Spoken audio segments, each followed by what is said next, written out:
Preciso aprender mais de Deus, porque Ele é quem cuida de mim. Se uma porta se fecha aqui, outras portas se abrem ali. Eu preciso aprender mais de Deus, porque Ele é quem cuida de mim. Deus cuida de mim. Deus cuida de mim. Na sombra das suas asas, Deus cuida de mim. Eu amo a sua casa e não ando sozinho. Estou sozinho, pois Deus cuida de mim. Deus cuida de mim.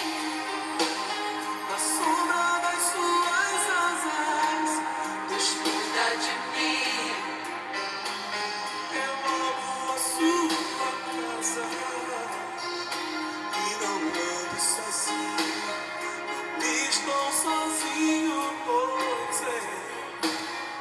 Deus cuida de mim. Se na vida não tem direção, preciso tomar decisão. Eu sei que existe alguém que me ama. Ele quer me dar a mão. Se uma porta se fecha aqui, outras portas se abrem ali. Eu preciso aprender mais de Deus, porque Ele é quem cuida de mim. Deus cuida de mim. Oh, oh, Deus cuida de mim. Na sombra das suas asas, Deus cuida de mim. Eu amo a sua casa e não ando sozinho. Não estou sozinho, pois eu sei, Deus cuida de mim. Deus cuida de mim. Na sombra das suas asas, Deus cuida de mim.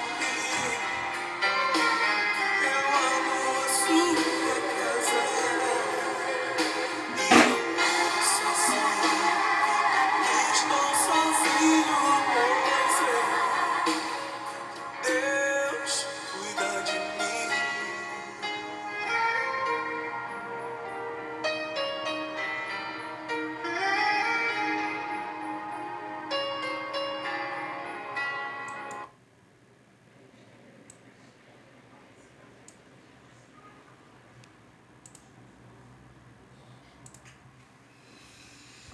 Bem-vindo, bem-vinda, boa noite a todos.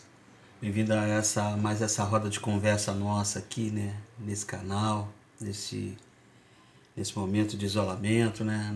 Mas sempre uma conversa na presença de Jesus, ao redor do seu evangelho, sobre a ministração do Espírito Santo de Deus, para que a gente venha ter nossas experiências com Deus, o nosso Pai, né?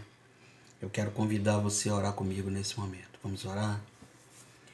Senhor Jesus, consagramos as Tuas mãos esse tempo, as nossas mentes, os nossos corações. Suplicamos a Tua palavra, a Tua direção e suplicamos o socorro do Teu Espírito Santo, para sermos guiados à plena vontade do nosso Pai Celestial. Assim nós oramos, Pai. Tudo isso para a Tua glória e oramos no nome precioso de Jesus. Amém.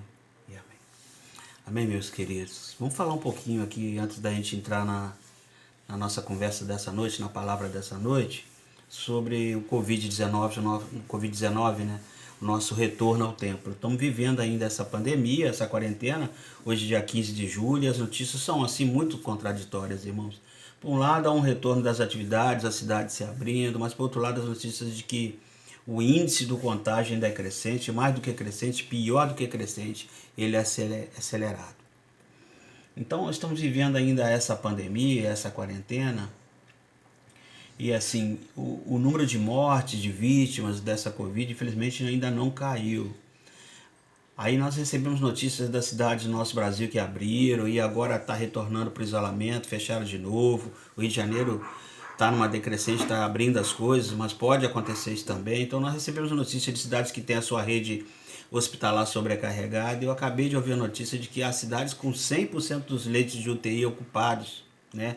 Ao mesmo tempo que os hospitais de campanha em algumas cidades estão sendo desativados, como aqui no Rio de Janeiro. Então é tudo muito contraditório. Aqui no Rio, por exemplo, ele mal abriu e ele já fechou, né? Gastou-se um dinheiro enorme para fazer esses hospitais e eles nem funcionaram direito. Então, nós estamos vendo agora o movimento das igrejas retomando suas atividades, né? Também. No nosso caso, seguimos as orientações aí da Ordem dos Pastores Batista do Brasil, afiliados à Convenção Batista Brasileira, do qual a Igreja Batista de Marco II faz parte, né? E a decisão, obviamente, é individual, né? Pois a igreja ela é soberana, nós sabemos disso. A igreja é totalmente soberana nas suas decisões.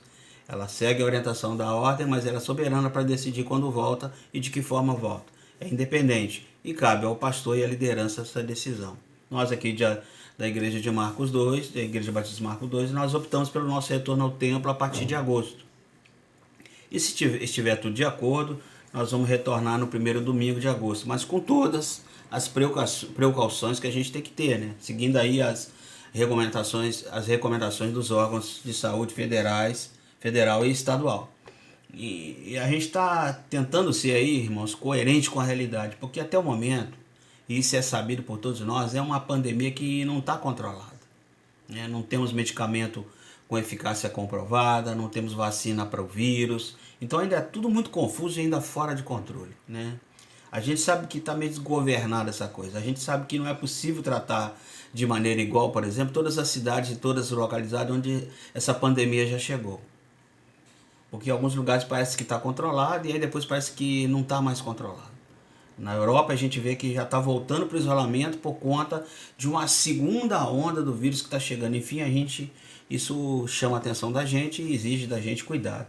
Em breve nós esperamos dar mais notícias sobre o nosso retorno. Peço a você que fique atento a isso que a gente está falando aqui, que divulgue essa informação, multiplique essa informação. A nossa intenção, como disse, é iniciar retorno aos cultos, ainda de uma forma paulatina, né, mas sim com calma, mas agora em agosto, primeiro domingo de agosto. Por outro lado, o lado bom da coisa, vamos dizer assim, esse tempo de isolamento trouxe para nós uma oportunidade de podermos ter a possibilidade de estudar mais a palavra de Deus, buscar Deus em oração, seja no individual, seja em família, com os nossos cultos nos lares. E com isso a gente pode refletir, ou podemos refletir sobre como está essa nossa relação com Deus, né? O nosso serviço no reino, as nossas atitudes e comportamentos, se eles estão condizentes com os ensinamentos de Jesus. Amém, irmãos? Então divulgue isso, a informação, comunique aí, multiplique essa informação. Nossa intenção é retornar ao primeiro domingo de agosto, se assim Deus nos permitir. Amém? Bom, o tema da nossa conversa de hoje é muito próprio, né, para esse tempo, discípulos. E o texto bíblico de hoje é o Evangelho de Jesus, conforme escreveu Mateus, lá no capítulo 28, né, o último capítulo do Evangelho de Mateus, aí, começando no verso 18. Aqui, nesse texto, que a gente vai meditar nele, vamos mergulhar nele um pouco hoje, aqui Jesus Cristo, após a sua ressurreição, encontra-se com seus discípulos e ele diz o seguinte, acompanha aí na sua Bíblia, Mateus 28, a partir do verso 18, nós vamos até o 20. Ele diz assim, foi-me dada toda a autoridade nos céus e na terra. Portanto, vão e façam discípulos de todas as nações, batizando-os em nome do Pai, do Filho e do Espírito Santo. E verso 20 e último diz assim, e ensinando-os a obedecer a tudo o que eu lhes ordenei, e eu estarei sempre com vocês, até o fim dos tempos. Amém? Graças a Deus, que Deus abençoe a leitura da sua palavra. Bom, explicando aqui o texto para os irmãos, aqui Jesus fala coisas muito importantes, irmãos. Foi-me dada toda a autoridade nos céus e na terra. indo façam discípulos, ensinando-os a obedecer e batizando em nome do Pai, do Filho e do Espírito Santo. E eu, Jesus, estarei com vocês. A primeira coisa a se destacar foi-me dada toda a autoridade nos céus e na terra. Jesus está dizendo, meu Pai que está no céu me deu. E você pode ler a palavra de Deus em Efésios capítulo 1, versículo 20 em diante, anote aí, depois você vai lá, quando o apóstolo Paulo diz que o poder de Deus se manifestou na ressurreição de Jesus e que a máxima manifestação do poder de Deus em toda a história humana é a ressurreição de Jesus. Então o poder de Deus se manifestou na ressurreição de Jesus. E quando Jesus ressuscitou, Deus deu a ele, Jesus, toda a autoridade. Deus o Pai, né? Deu ao Filho, Jesus, toda a autoridade nos céus e na terra. E debaixo da terra, não somente neste século, mas também no vindouro.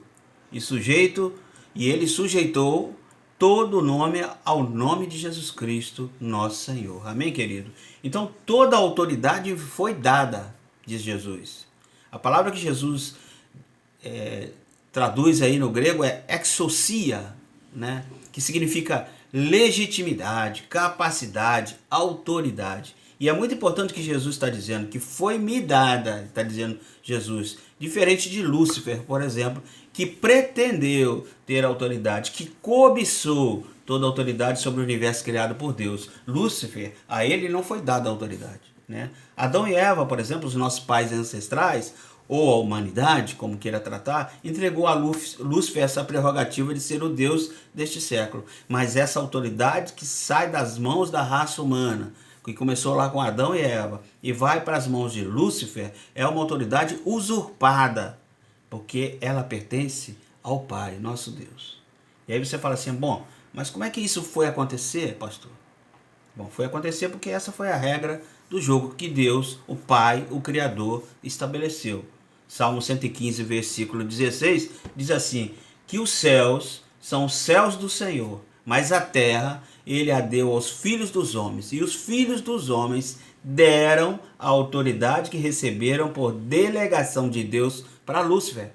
Essa é uma autoridade usurpada, então. Adão se rebelou contra a autoridade de Deus. Lúcifer usurpou a autoridade que estava nas mãos do homem, mas Jesus, na sua morte e na sua ressurreição, recebe a autoridade das mãos do seu Pai. Amém, querido?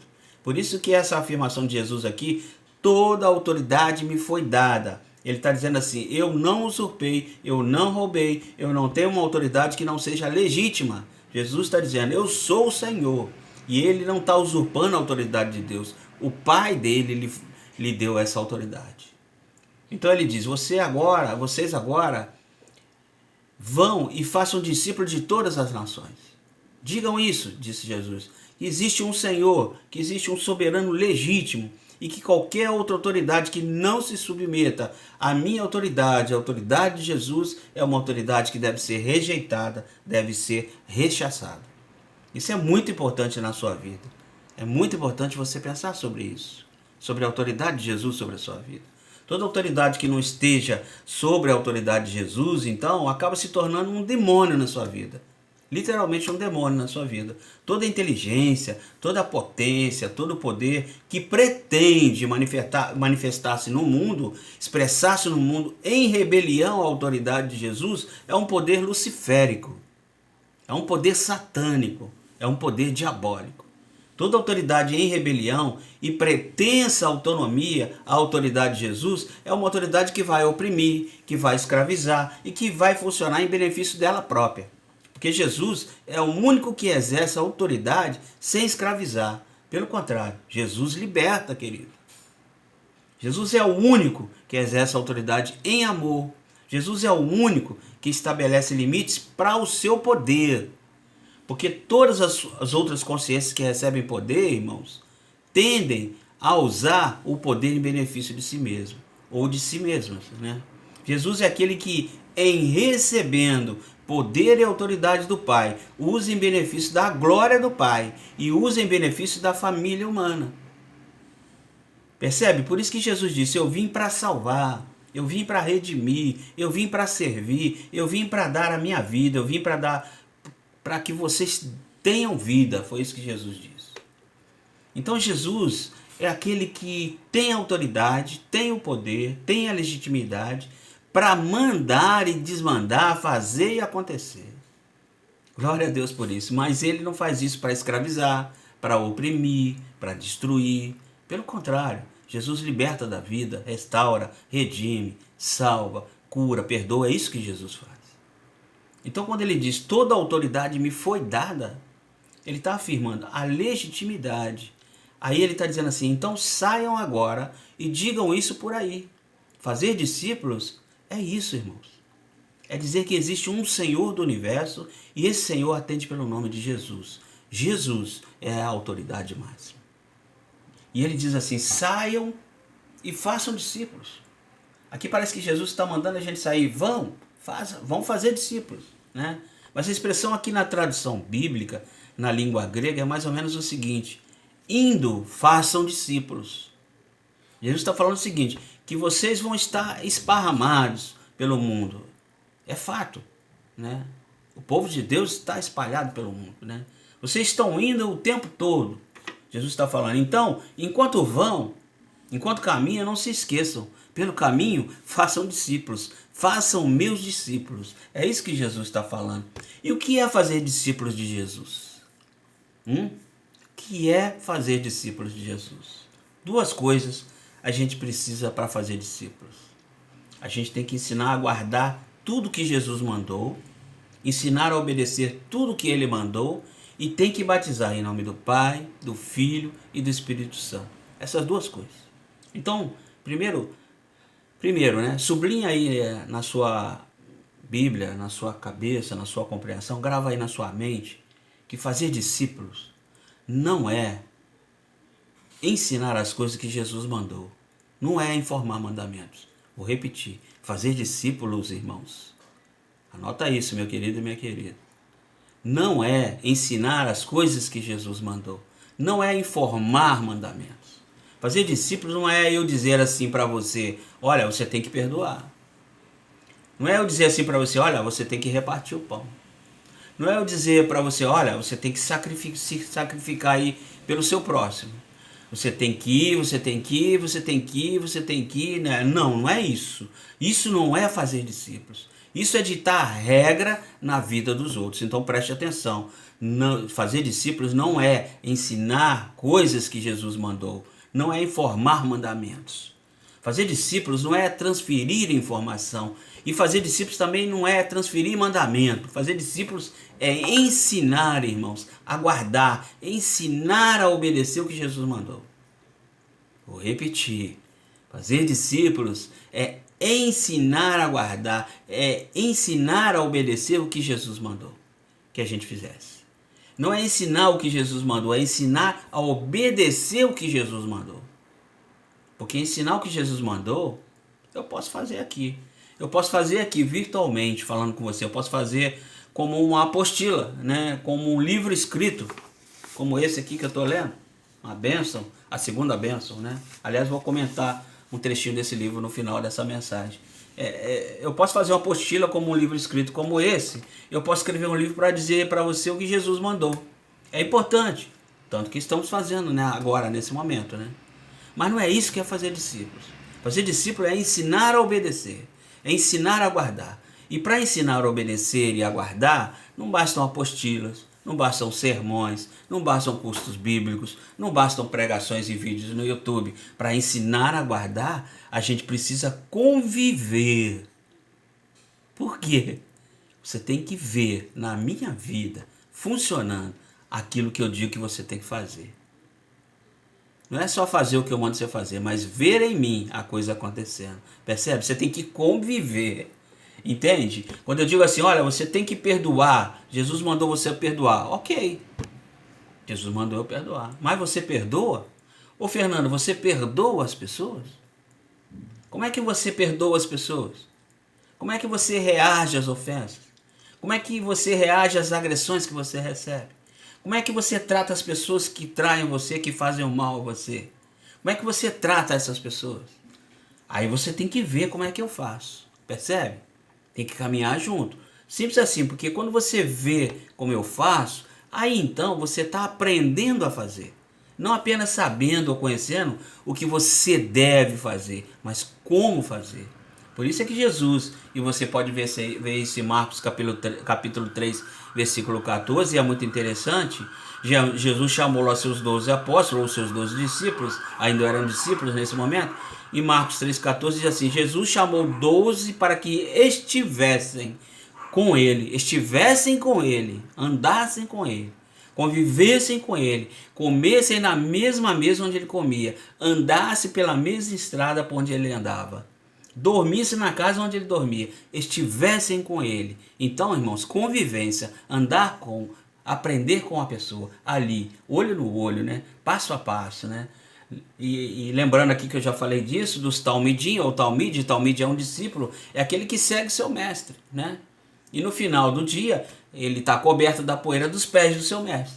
Por quê? Esse era o ditado dos meninos talmidim, né? Deixar-se cobrir pela poeira dos pés do seu rabino. Eles seguiam ali o mestre de pertinho, sabe? Isso é fazer discípulo, é estar perto, é acompanhar, estar ali do lado, né? Passo a passo. E é isso que o apóstolo Paulo, por exemplo, o apóstolo Paulo, fala para Timóteo. Paulo fala assim para Timóteo, lá na sua segunda carta a Timóteo, capítulo 3, versículo 10, ele diz assim: você, Timóteo, tem seguido de perto o meu ensinamento, as minhas intenções, o meu procedimento. Você tem seguido de perto.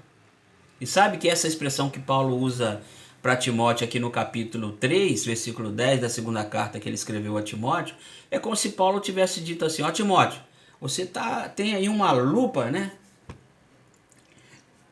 Desculpa.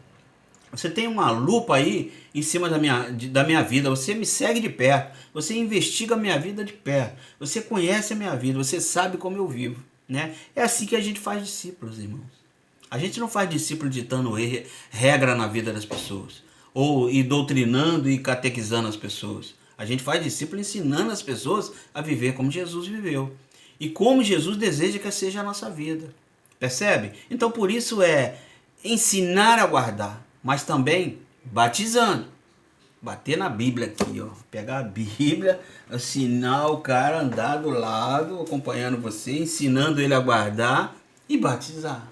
Batizar, né? Em nome do Pai, do Filho, do Espírito Santo. Então, ó, ensinar a guardar, mas também batizar em nome do Pai, do Filho e do Espírito Santo. Amém, querido?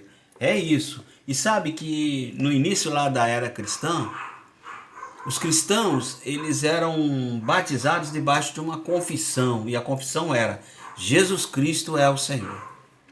Essa era a confissão deles. Uma vez que eles verbalizavam isso aqui, que eles declaravam isso, Jesus Cristo é o Senhor, então as pessoas iam e diziam: eu te batizo em nome do Pai, do Filho e do Espírito Santo. Mas tinha que ter essa declaração aqui, ó: Jesus Cristo é o Senhor. Paulo escreve em Romanos capítulo 10, versículo 9, assim: se com tua boca confessar a Jesus Cristo como Senhor, então serás salvo. Essa confissão de que Jesus é Senhor, isso tinha uma explicação muito profunda naqueles dias. Por quê? Porque Senhor, a palavra grega empregada para Senhor é Kyrios. Kyrios. Kyrios era o título de César, o imperador. Então, quando uma pessoa dizia assim, ó, Jesus Cristo é o Senhor, Jesus Cristo é Kyrios, estava dizendo: não é César o Senhor mais, não é o imperador romano o Senhor. A autoridade sobre a minha vida agora é Jesus Cristo Kyrios, é Jesus Cristo que é o Senhor. Isso colocava essas pessoas, porque declaravam isso, na linha de frente de morte possível, né? De martírio. Isso é que quer dizer ser testemunha, irmãos, sabe? Era pela fé mesmo, porque eles sabiam que a partir do momento que eles declarassem que Jesus Cristo era o Senhor, eles estavam sujeitos a chuva e trovoada. Os romanos vinham para cima deles, matavam, prendiam, faziam tudo de ruim, né? E davam esse testemunho. Isso é que quer dizer ser testemunha, sabe? É martírio. A palavra testemunho, traduzindo, é Marte, sabe? Testemunho de Cristo é o Marte. Isso foi atrelado naquela época dos cristãos do primeiro século. Essa pessoa identificasse como Jesus, ela se identificava com Jesus, ela estava dizendo assim, ó, que todas as outras autoridades que pretendem estar sobre ela, elas estão subjúdice, elas estão sendo questionadas. E essas autoridades estão sujeitas a uma autoridade maior, suprema, que é a autoridade de Jesus. Por quê? Porque Jesus disse, toda autoridade me foi dada nos céus e na terra. E debaixo da terra. Então, ser batizado em nome do Pai, do Filho e do Espírito Santo é dizer, Jesus Cristo é o Senhor da minha vida. Amém? Então, para a gente fechar, o que eu quero hoje, nessa noite, é encorajar você a fazer, primeiro, encorajar você a declarar, Jesus Cristo é o Senhor da minha vida. Se você ainda não fez isso, eu encorajo você e desafio você, ainda nessa noite, a se ajoelhar e dizer, eu quero confessar Jesus Cristo como Senhor da minha vida e me submeter à autoridade de Jesus. Em segundo, eu quero encorajar você a conviver com pessoas que andam com Jesus. Porque é somente assim, irmãos, que você vai aprender a viver com Jesus, quer que você viva, é isso que Ele quer que você viva, que você caminhe com pessoas que têm Jesus como sua autoridade suprema. E é assim que Ele quer que você viva, é observando o Evangelho, esse Evangelho que está encarnado na vida das pessoas que andam com Jesus. Então, eu quero encorajar você a conviver com pessoas que andam com Jesus, amém? Em terceiro, eu quero encorajar você que diz assim para mim, pastor, eu já declarei que Jesus é o Senhor da minha vida, eu já fui batizado em nome do Pai, do Filho e do Espírito Santo, e eu já convivo com pessoas que seguem a Jesus. Beleza, ótimo para você. Mas eu quero desafiar você a fazer um autoexame nessa noite, avaliar a sua vida, a sua maneira de viver, e se perguntar o seguinte, eu tenho sido um exemplo da vontade de Deus no mundo? A maneira como eu vivo, se as pessoas olharem para mim e me observarem, como Timóteo fazia com Paulo ali, com a lupa, né? Olhando a vida de Paulo, se as pessoas olharem para mim e me observarem, colocarem uma lupa em cima da minha vida e começarem a me imitar, elas estarão imitando Jesus? Meu reflexo é o reflexo de Jesus? Se elas começarem a viver do jeito que eu vivo, elas estarão obedecendo o que Jesus mandou? Faça essa reflexão aí, faça esse autoexame. Eu quero encorajar você a fazer esse autoexame. Assumir esse compromisso aí diante de Deus. Eu quero ser um exemplo de Jesus na vida das pessoas. Paulo, ele diz em Romanos capítulo 10, que nós devemos ser imitadores dele, Paulo. Assim como ele é imitador de Cristo. Ele fala isso lá em Romanos capítulo 10. Por que ele fala isso? Porque Cristo a gente não vê, irmãos. Mas o apóstolo Paulo era possível ver. Amém? Cristo a gente não vê, irmãos. Mas o pastor Fernando é possível ver. Amém? Cristo é possível ver, irmãos. Mas o diácono Antônio é possível ver. Amém? Assim como diaconisa Disse, diaconisa Noemi, diácono Janderson, irmã Regina e tantos mais que nós temos na igreja, né? Dando alguns exemplos aqui, né? Dos mais jovens, Diogo, né? É um exemplo, não é? Assim a gente espera que sejamos imitadores de Cristo e que as pessoas olhem para nós e realmente vejam o reflexo de Jesus em nós. E assim caminhem conosco para que a gente possa gerar novas bênçãos, novos frutos para a glória de Deus. Amém? Então eu digo para você, olha, seja meu imitador, como sou imitador de Cristo, até que um dia você não precise mais olhar para mim, porque você já tem uma relação aí direta com Jesus, mas nos primeiros passos da sua jornada espiritual, da sua peregrinação espiritual, você precisa de uma referência. Aí eu digo para você, então olha para mim. Né? Nas igrejas, geralmente a gente diz assim, né? Não olha muito para o ser humano, não olha muito para ele não, olha para Jesus, o ser humano é imperfeito. Não olha para ele não, ele é imperfeito, Jesus é que a gente tem que olhar. Tá, mas a pessoa, pensa comigo, a pessoa que chegou na igreja, ela vai visitar, ela vai dizer assim, tá bom, mas cadê Jesus? Onde ela vê Jesus, né? Ela vai perguntar, cadê Jesus? Eu não estou vendo Jesus. Nós que somos cristãos e seguidores de Jesus, dizemos assim, olha para mim. Você vai ver que Jesus está na minha vida. E quando você aprender a viver como Jesus, ensina os outros também. Isso é discípulo, irmão. É isso que Jesus está dizendo aqui. É isso que quer dizer ser discípulo. Amém, querido? É isso que é discipulado, sabe? É isso que é seguidor de Jesus. E é isso que é fazer discípulo. Isso é ser discípulo e isso é fazer discípulos. Amém? Eu separei aqui para fechar, para a gente encerrar. Eu estou lendo esse livro. Na verdade, estou relendo esse livro, A Segunda Bênção. Isso foi um presente do meu pastor, o pastor que me batizou, o pastor Davi Francisco da Silva. E aqui tem logo no início, né? Ele fala, esse livro chama A Segunda Bênção, tá? Ele fala da primeira e da segunda bênção. Ele diz o seguinte: a primeira bênção, no caso, é a da conversão a Jesus Cristo ou a nossa regeneração. A segunda consiste em outra experiência suplementar ocorrida após a nossa regeneração. Essa experiência, irmãos, é com o Espírito Santo de Deus, tá? E quem por ela, presta atenção, e quem por ela não passou, dizem, fica no Calvário e não chega ao Pentecoste. Para você refletir. Amém? Eu oro a Deus que isso seja vivo na sua vida. Que as suas experiências com Deus sejam grandiosas. Para que você esteja sendo realmente uma pessoa que ande com Jesus. E que o ande cercado de pessoas que andem com Jesus. E assim poder fazer discípulos. Gerar novos frutos. Frutos para o nosso bem, mas para a glória de Deus. Amém? Eu oro a Deus, mais uma vez repito, que isso seja vivo na sua vida. Que Deus te abençoe e te guarde sempre. E até o nosso próximo encontro, se Deus quiser, no próximo domingo. Paz seja com vocês. Amém? Cuida de mim, sombra das suas asas. Deus cuida de mim. Eu amo a sua casa e não ando sozinho. Estou sozinho, pois Deus cuida de mim.